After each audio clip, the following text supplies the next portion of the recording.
그림 10-5에서 물가와 환율의 동태적인 조정 과정이 일본에 있을 때 여기 있는 자산시장으로는 빨리 균형을 회복을 가서 환율이 지금 여기가 있단 말이죠. 이렇게 가서 이쪽으로 지금 자산시장의 균형을 하기 위해서 여기 선상으로 금방 가는데 재화시장은 천천히 움직이게 되면 일단 2번을 갔다가 여기는 이 재화시장의 균형을 맞추기 위해서 서서히 움직여서 간다는 겁니다. 그래서 1점에서 2점으로는 빠르게 가지만 3점으로는 서서히 움직이더라. 그래서 물가가 환율이 어떻게 조정 과정을 거쳐가느냐라는 것을 동태적으로 보고 있는 겁니다. 그것을 금리나 환율 같은 금융 변수에 비해서 생산량이나 물가 같은 실물 변수는 속도가 느리기 때문에 그렇다. 세 번째가 통화량 증가 효과입니다. 물가 변동과 환율의 결정 모형에서 통화량이 영구적으로 늘린다. 그러면 그것을 환율의 오버슈팅 현상을 AAQQ 모형을 이용해서 한번 그것도 분석해보자. 자, 통화량이 영구적으로 늘어난다 그러면 사람들은 환율이 올라갈 걸로 예상합니다. 올라갈 걸로 예상하게 되면은 A의 미래 예상 확률이 증가하니까 A의 곡선이 우측으로 간다는 거죠. 그래서 통화량이 이렇게 하게 되면 A의 곡선이 우측으로 10-6에서 A의 곡선이 AA 다시로 이렇게 우측으로 가게 되는 겁니다. 미래 예상 확률이 증가하니까 A의 곡선이 우측으로 이동을 하게 되고요. 통화량이 증가했을 때 이자율이 떨어질 것이다. 떨어지게 되니까 또 투자는 늘어나서 총 수요가 증가하겠다. 투자에 대한 함수는 이자율의 함수입니다. 아까 여기서도 이렇게 나와 있죠. 투자에 대한 함수는 이자율입니다. 투자에 대한 함수는 이자율. 그래서 금리가 내려가게 되면은 결과론적으로 이렇게 투자가 늘어나서 총 수요가 증가하게 될 것이다. 그래서 안전고용 생산량하고 총 공급량이 총수요를 나타내려면은 QQ 곡선이 자양 이동해야 된다.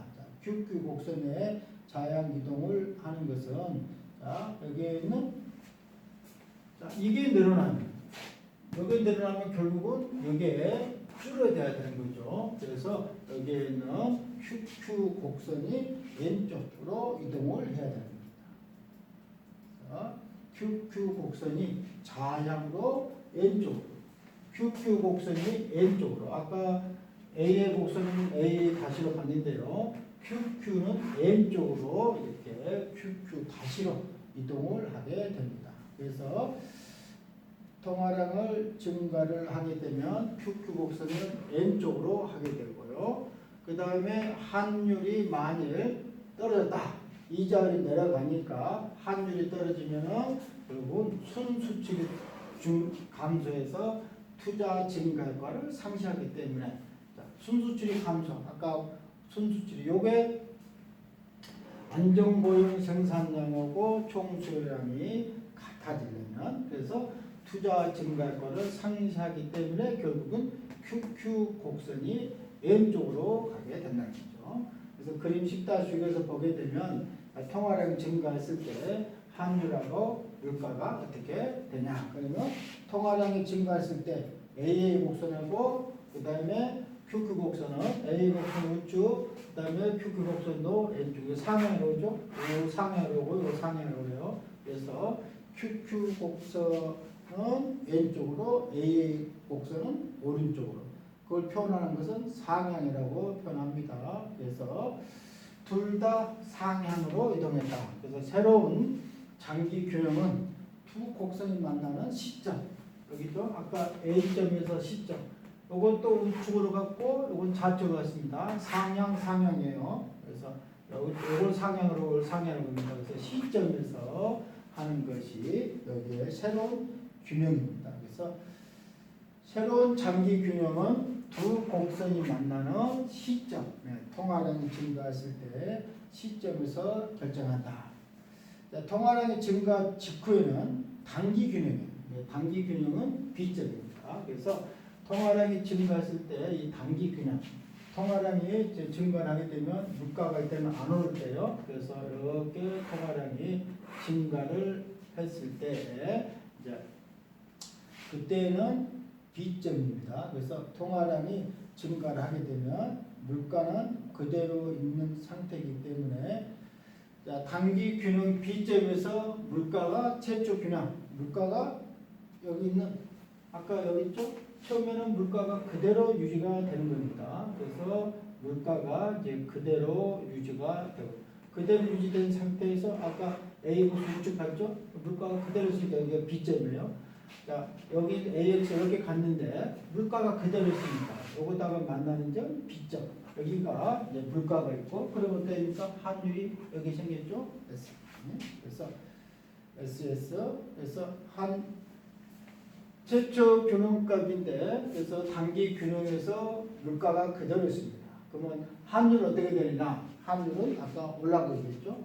환율은 이 물가니까 환율이 여기까지 올라가죠. 그래서 환율은 이렇게 S까지 올라가게 됩니다. SS. 그래서 충격 발생 직후에 환율은 새로운 장기 균형값 상회를 하고 있다. 자, 새로운 장기 균형 아까 시점 S1이에요. 근데 여기가 SS. 자, 처음에는 이렇게 환율이 올라갔어요. 아까 그 오바시트긴 했죠. 이렇게 올라갔다가 다시 이렇게 장기 균형을 하게 될 겁니다.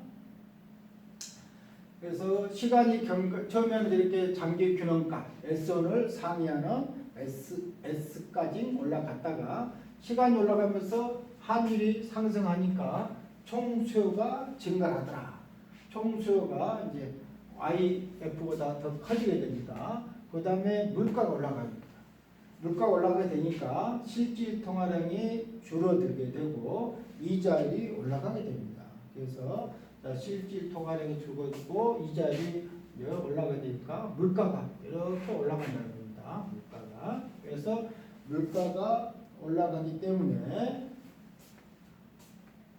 그래서 결국은 이자율이 상승해서 환율이 하락했는데 어디까지 가느냐? 물가가 올라가면서 환율은 여기까지. 자, 아까 B점이죠. B점에서 C점으로 가게 된다는 거죠. 아까 이거하고 비슷하죠. 자, 환율은 이렇게 갔다가 물가가 서서히 올라가면서 이렇게 가죠. 그거하고 똑같은 그런 원점이에요. 그래서 다시 곡선을 따라서 물가가 상승하면서 환율은 하락이 됐고요. 그래서 새로운 장기 균형은 AA 다시 곡선하고 45도 곡선이 만나는 여기 시점에서 물가와 환율이 결정이 된다라는 것이 여기 있는 새로운 균형입니다. 그래서 통화량이 증가하게 되면 결국은 장기 균형은 어떻게 되느냐? 물가와 환율이 상승했다. 통화량이 늘어나니까요. 아까 물가가 여기였습니다. 시점. 물가 올라가고 환율도 올라가요. 여전히 그렇겠죠. 그래서 물가와 환율이 올라가게 됐습니다. 그래서 장기적으로 환율은 물가와 비례적으로 움직인다. 그래서 환율은 물가가 비례적으로 올라가고요. 장기적으로는 결국 구매력 평가가 성립한다. 그래서 구매력 평가가 성립할 수 있게끔 되는 겁니다. 그래서 여기 보면 장기적으로는 구매력 평가. 이게 구매력 평가죠. 자, 여기는 구매력 평가. 물가는 해외 물가에다가 환율 이렇게 되는 겁니다. 그래서 환율이 올라가니까 결국은 국내 물가도 올라가게 되죠. 그래서 이렇게 돼서 결과로 통화가 어떻게 되냐? 통화량이 늘어나면은 재화 시장하고 자산 시장의 조정 속도 그런 차이 때문에 환율에 오버슈팅이 발생하더라. 환율 S1에서 SS로 이렇게 펄쩍 뛰었다가 S1으로 조정이 된다는 겁니다. 그래서 환율 오버슈팅이 뭐냐? 여기 S1이고 SS인데 이것이 더 큰 것이 환율의 오버슈팅이다. 그래서 단기 균형에서는 이자율은 이렇게 자 여기에 있는 환율의 변화율입니다. 자, 변화율이 0보다 크게 되는 거죠. 이렇게 자 S1하고 SS입니다. S1하고 SS. 그래서 환율의 변화율이 0보다 크기 때문에 자 큽니다. 그래서 단기 균형은 저렇게 해서 자, 국내 금리는 해외 금리에다가 환율의 예상 환율까지 더하는데 결국은 장기에서는 여기에 있는 환율의 예상 이자율이 변화율이 똑같아지는 거죠. 그래서 S1에서 SS 이것이 떨어지니까 결국은 똑같아져서 결국은 제로가 돼서 장기 균형에서는 국내 이자율과 해외 이자율이 똑같아진다. 이런 것을 지금 통화량 증가했을 때 환율하고 물가가 어떻게 변하느냐 하는 것을 물가 변동과 환율 결정 요인에 대해서 얘기를 하고 있습니다. 그래서 물가가 변했을 때 환율이 어떻게 변하느냐라는 것을 첫 번째 이제 장기 균형 조건으로 해서 AA 곡선과 그 다음에 QQ 곡선을 얘기를 했고요. 그놈에 의해서 균형 AA 곡선과 QQ 곡선이 만나는 점에서 물가와 환율이 결정이 된다라는 거고요. 자, 그 다음에 물가가 환율이 어떻게 조정되느냐 두 개의 조정 속도 때문에 자산 시장과 재화 시장의 속도 때문에 일단 환율로 조정이 됐다가 물가로 서서히 조정해 간다라는 거고 그 다음 것이 통화량 증가를 하게 되면 어떤 효과가 나오느냐 그러면 통화량 증가하고 그때 재화 시장하고 자산 시장의 조정 속도 때문에 환율에 오버슈팅이 발생하더라.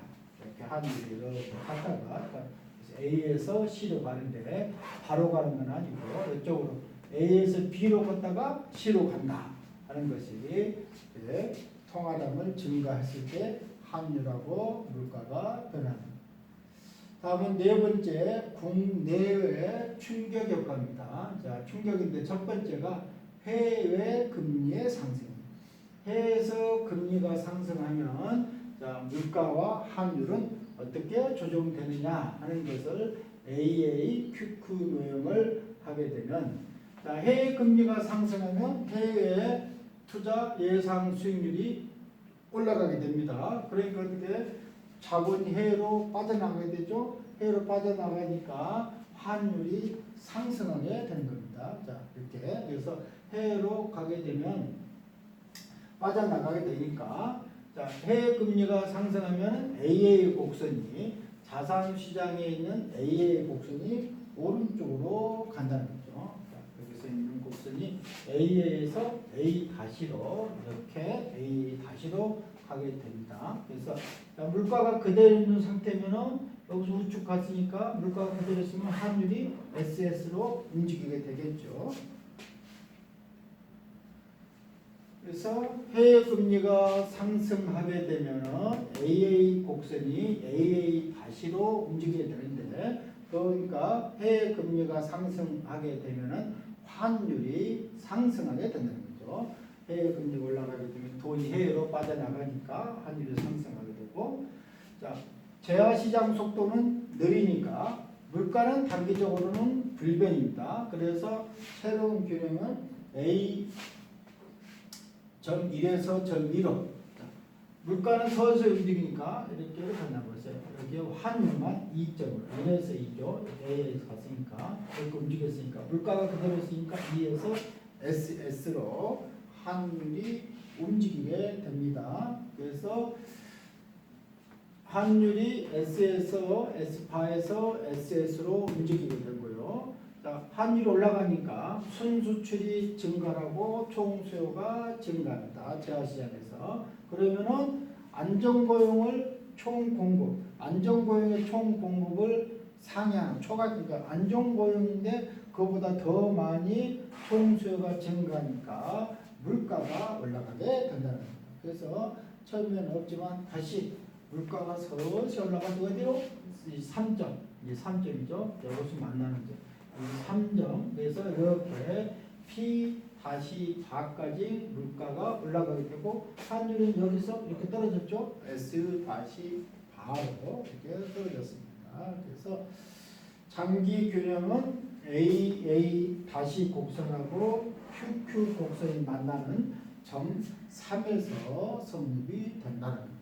그래서 해외 금리 올라가게 되면 AA 다시 곡선이 우측으로 가서 장기 균형은 점 3이다.